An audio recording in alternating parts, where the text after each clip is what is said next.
De sa traduction latine, on l'appelle le crabe parce que l'aspect de la tumeur fait penser à l'image de l'animal, mais c'est bien sous le nom de cancer que cette maladie est la plus connue et la plus redoutée. Nous allons en parler justement aujourd'hui dans La Voix est libre. Bienvenue dans cette émission consacrée à la prévention, au dépistage, au traitement du cancer, aux recherches médicales et scientifiques en la matière. Entre doute et espoir parfois, mais jamais avec résignation, pourrait-on dire. À mes côtés sur ce plateau, deux invités au fait de ces questions. Docteur Wachter, bonjour. Bonjour. Vous êtes chef du service oncologie et radiothérapie au Centre hospitalier régional d'Orléans, un service qui comprend un plateau technique et un service d'hospitalisation classique, soit une quinzaine de lits. Et vous êtes également responsable du Centre de coordination de la cancérologie. Mona Fournier, docteur Mona Fournier, bonjour. Bonjour. Vous êtes présidente pour le Loiret de la Ligue contre le cancer, association fort connue qui aura bientôt 100 ans pour la communication, la promotion des préventions et dépistages des cancers, mais aussi avec un volet d'accompagnement des malades. Et vous êtes, je le précise, médecin à la retraite. Avant de parler justement prévention et dépistage, quelques chiffres pour nous situer dans le temps, les chiffres les plus récents. Le cancer, c'est 355 000 nouveaux cas par an, 200 000 chez les femmes, 200 000 chez les hommes, 155 000 chez les femmes, 148 000 décès chaque année, là aussi davantage chez les hommes que chez les femmes. Cela dit, le taux de mortalité a baissé en 30 ans, certes peu, 1,5% chez les hommes et 1% chez les femmes. Docteur Wachter, en 30 ans, les décès ont augmenté chez les hommes et chez les femmes. Comment expliquer, au-delà de la progression démographique, les raisons de cette augmentation? Est-ce que ce sont des mauvaises habitudes de vie, des mauvaises habitudes de comportement ou une recherche qui stagne? Oh non, je pense qu'il y a un impact très important de facteurs tels que le tabac et l'alcool qui augmentent la mortalité pour le cancer. Donc c'est l'importance de la prévention pour pouvoir avoir un impact très important sur la mortalité des cancers. La prévention du tabac, la prévention de l'alcool. Le tabac, l'alcool, c'est 10% des cancers et le tabac, c'est 60% des gens qui décèdent à cause du tabac sont à cause d'un cancer. Oui, le cancer du poumon reste le cancer l'un des plus importants. Un des plus importants et un des plus graves.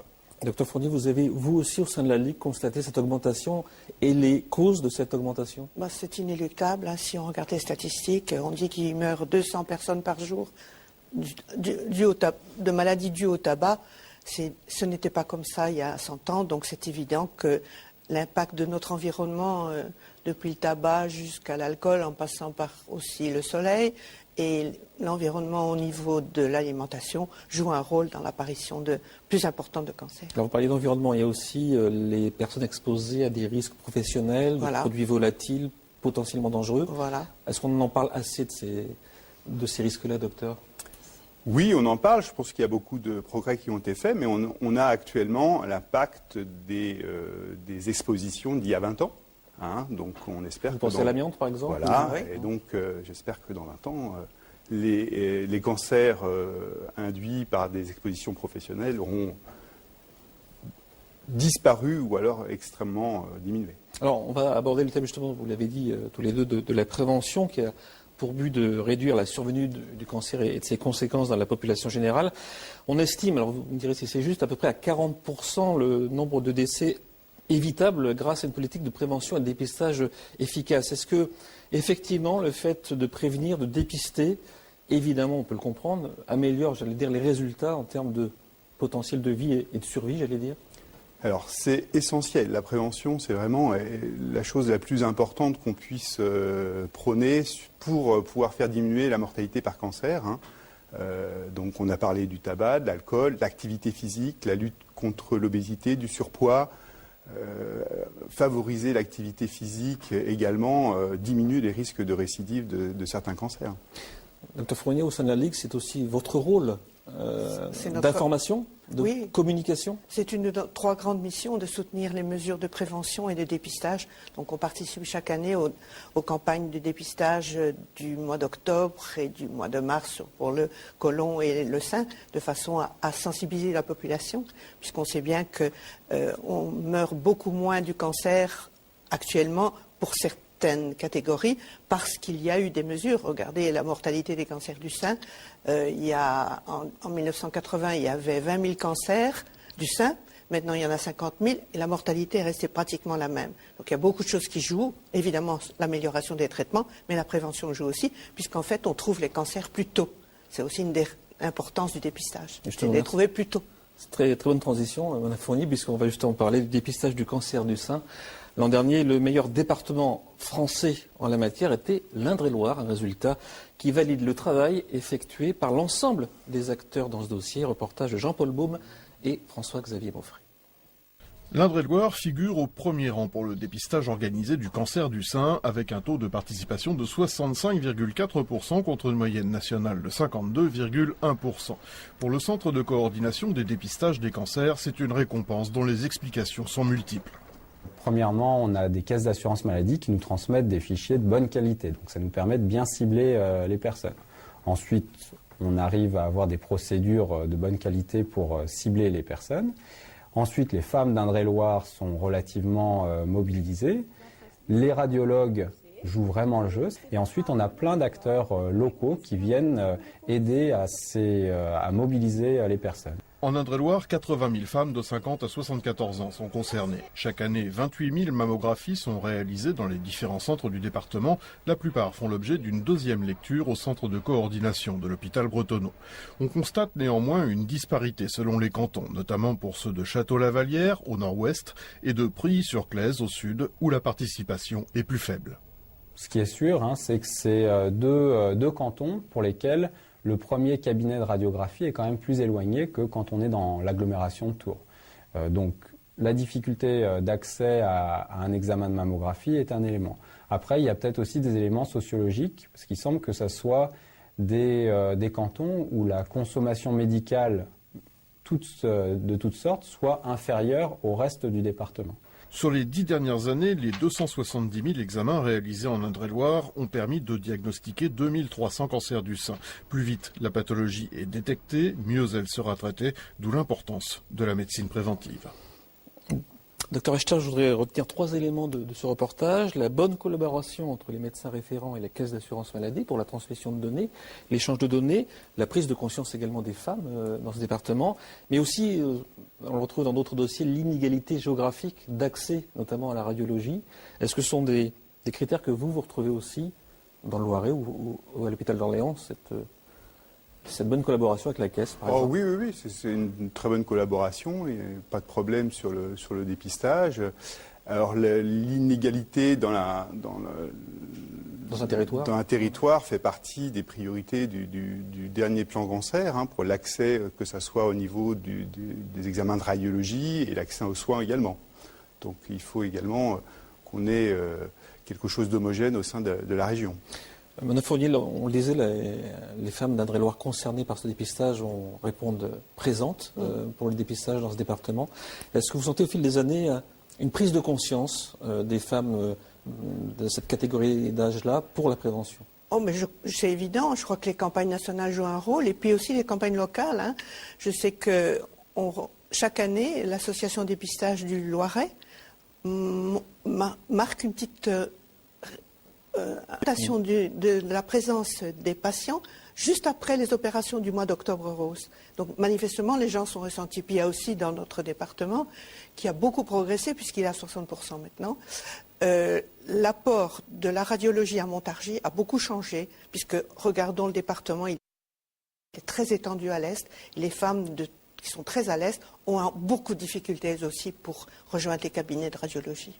Donc le poids de Montargis a apporté Énormément, ça a beaucoup fait changer.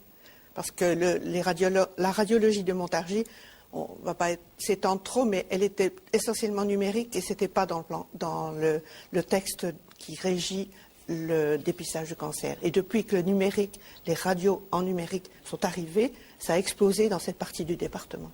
Docteur Echter, le centre de coordination de cancérologie que vous dirigez, quelle est sa mission, quels sont ses objectifs?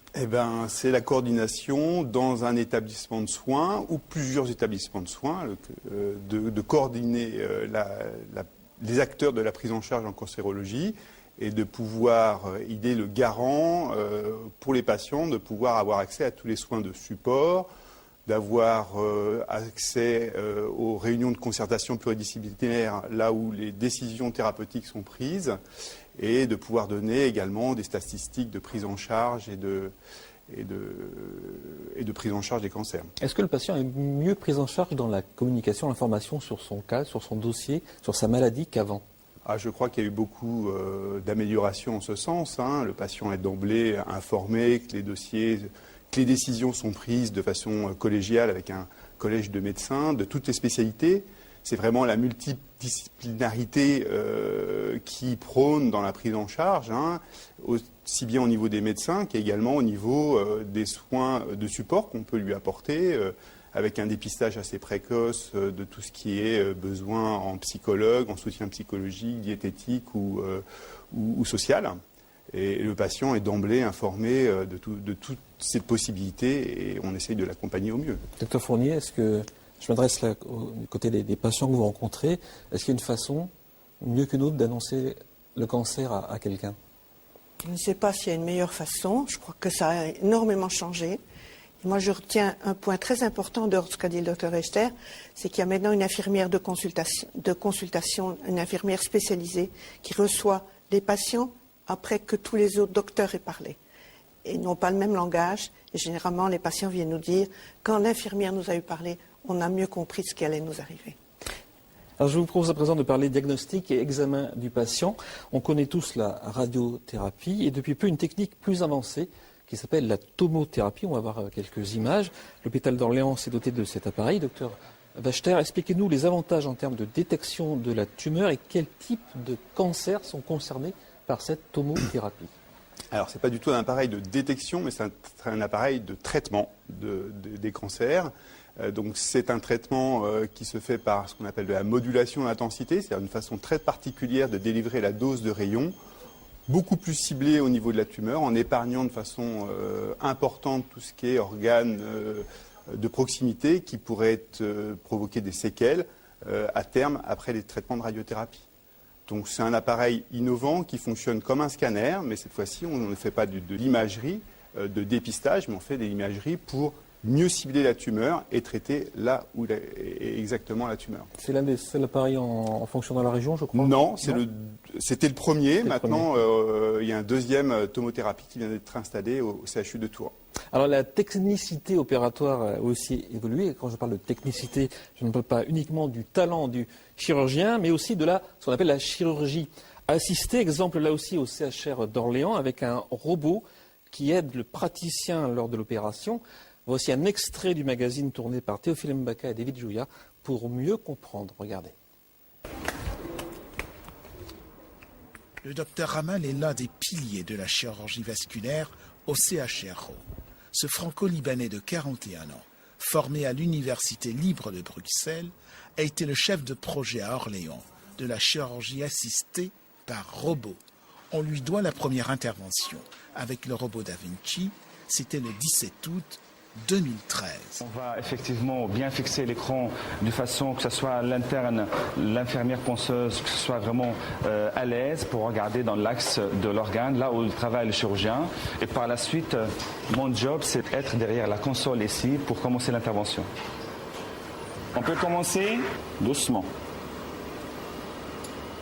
Ça, c'est l'os de pubis. Ça, c'est la vessie. Tout ça, c'est la prostate en bas. La chirurgie assistée par robot est l'une des dernières innovations dans l'opération du cancer de la prostate. 10% en France des prostatectomies, c'est-à-dire de l'ablation totale de la prostate, contre 90% aux États-Unis, le pays qui a mis au point ce procédé. Passe comme ça, tu aspires en même temps. On a libéré la jonction entre la prostate et la vessie, on a coupé le col vésical et maintenant on va enlever la sonde vésicale pour accéder au plan postérieur et aller libérer les vésicules séminales. Tout se passe bien. Simple en apparence, la technique requiert une grande dextérité. Les bras du robot remplacent ceux du chirurgien qui les commande à distance. Il faut aspirer, donc il faut frotter. Voilà, merci. C'est bien. De petites incisions ont été faites dans la peau du patient. L'abdomen est gonflé et des instruments, des trocars, sont insérés jusqu'à la prostate. Le praticien peut visualiser ses gestes sur un écran 3D. Il faut utiliser cette machine qui reste quand même, pour le moment, des interventions un peu chères, avec tact et mesure. Donc en urologie, effectivement, l'indication de la prostatectomie radicale par voie robotique, c'est indiscutable, parce qu'on a gagné pas mal de points sur le plan sexuel, sur le plan continence. Dr. Echter, est-ce que le robot, c'est l'avenir de la chirurgie? Oh, oui, je pense que le robot, c'est vraiment un outil extraordinaire qui est pour l'instant limité en raison de son coût à certaines indications. Mais quand on parle avec les chirurgiens qui utilisent le robot, pour eux, ils voient cet outil se développer dans beaucoup d'autres indications, d'ailleurs autres que le cancer. Oui, vous l'avez dit aussi, c'est un coût aussi, l'utilisation du robot, un coût financier pour tout le monde. Est-ce que ça implique moins de complications post-opératoires d'être opéré de cette manière-là? Bien sûr, il y a un coût du fait des consommables, de l'utilisation du robot, mais il y a un coût diminué également pour la société, du fait que les patients restent moins longtemps hospitalisés et moins de complications. Et toutes les complications ont un coût énorme pour la société. Donc, pouvoir réduire ces complications, c'est améliorer la qualité de vie des patients et puis réduire le coût pour la société. Alors, vous avez employé le mot moins longtemps. On parlait tout à l'heure de la chirurgie ambulatoire, l'hospitalisation ambulatoire en cancérologie.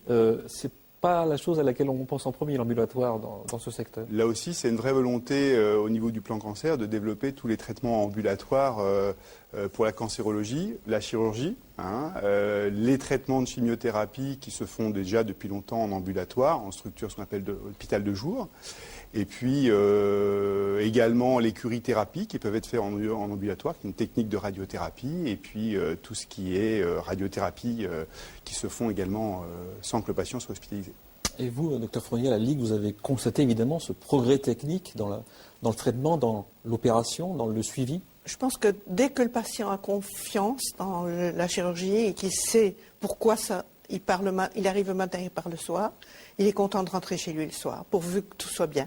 Et s'il a confiance en son chirurgien, ça ne pose pas de problème. Oui, parce qu'il y a la peur de l'hospitalisation, j'imagine. Et toutes ses conséquences. On sait qu'être hospitalisé, ce n'est pas neutre. Bien sûr, il faut gérer. Je connais personnellement, il faut gérer d'entrer le matin aux aurores et de partir le soir. Mais pourvu qu'on soit bien entouré, on a les calmants pour la douleur, par exemple, qui sont extrêmement importants. Le patient ne repart pas sans les traitements jusqu'au lendemain matin.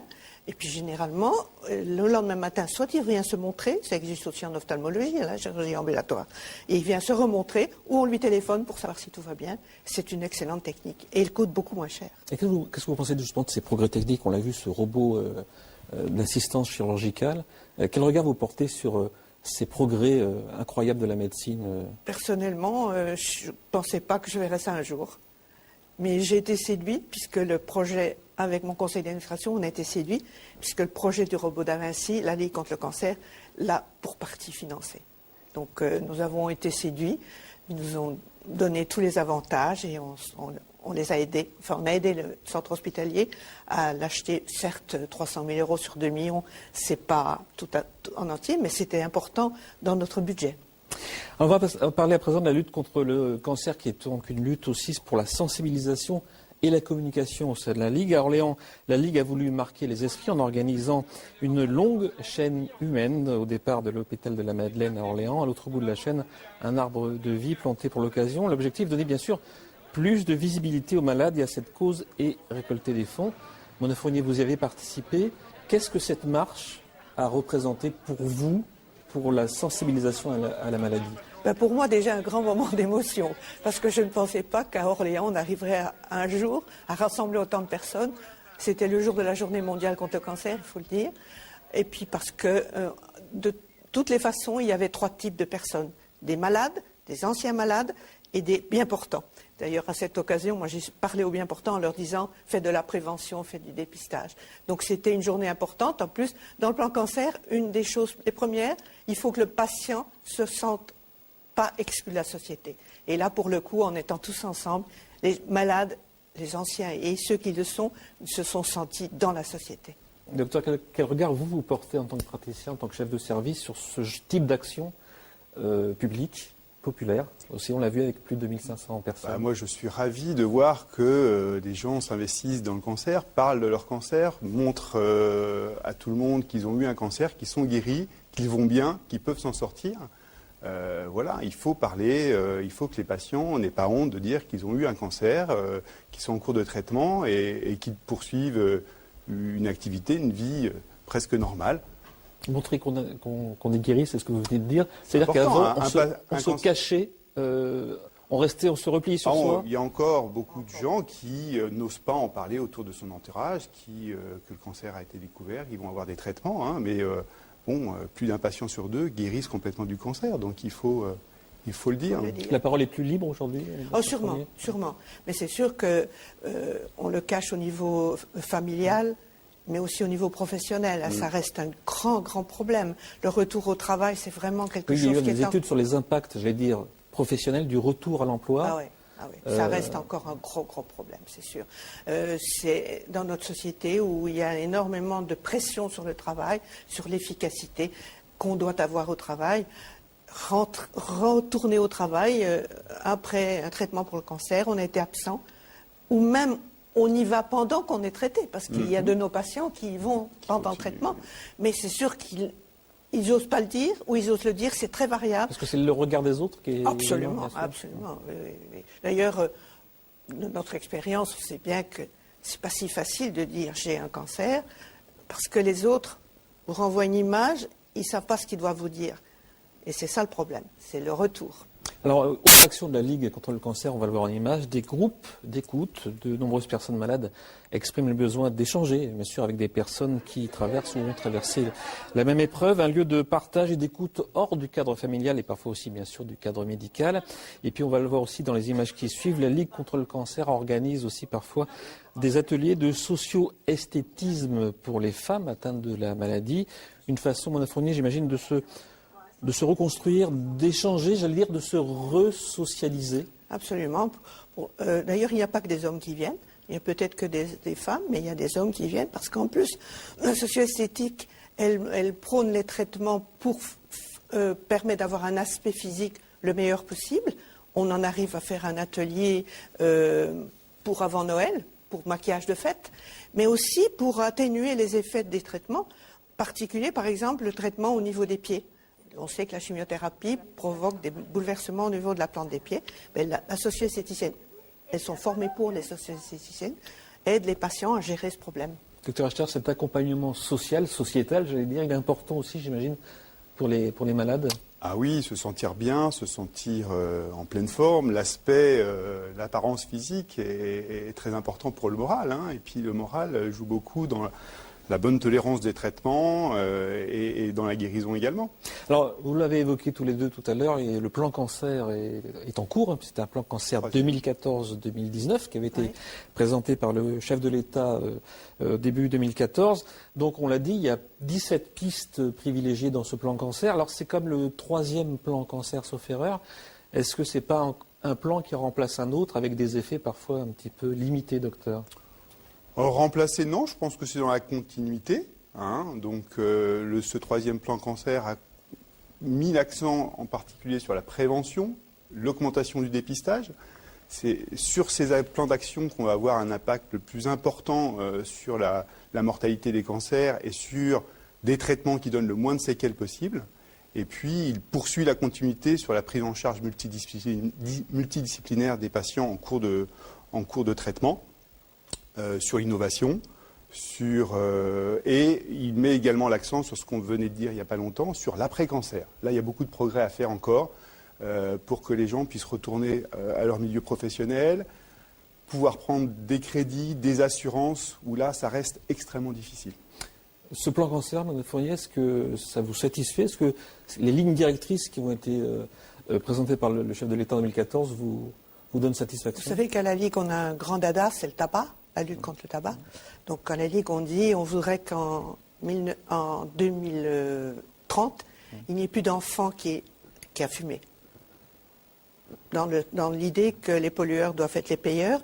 Donc, dans le plan cancer, il y a l'idée que les tabacoles, non, les marchands de tabac, on va dire comme ça, donne des fonds pour lutter contre l'addiction au tabac, parce que c'est une addiction. Ça, c'est votre principal objectif pour vous, C'est un des d'abord objectifs. le tabac. D'abord le tabac, oui. Puis aussi, M. Wechter vient de le dire, le droit à l'oubli. C'est quand même une chose extrêmement importante. Alors, le droit à l'oubli, on va expliquer ce que c'est. C'est, par exemple, sur un questionnaire médical, pour un emprunt dans une banque, par exemple, c'est ne pas mentionner, ne pas être obligé de mentionner sa maladie, c'est ça? C'est ça, exactement. Et on sait très bien, parce qu'on envoie des patients, M. Wechter vient de dire qu'on guérit 1 sur 2.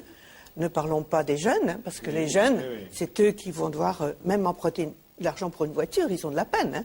Et ils savent très bien que s'il leur arrive quelque chose, en liaison avec le cancer, ils seront pénalisés du fait d'avoir menti. Donc le droit à l'oubli, c'est vraiment une notion qu'il faut absolument obtenir. Un mot sur la recherche, docteur. Il y a, je crois, 164 millions alloués à la recherche contre le cancer, dont 64 millions, je crois. Non, 36, c'est déjà énorme. 36 millions. Par les associations. Oui.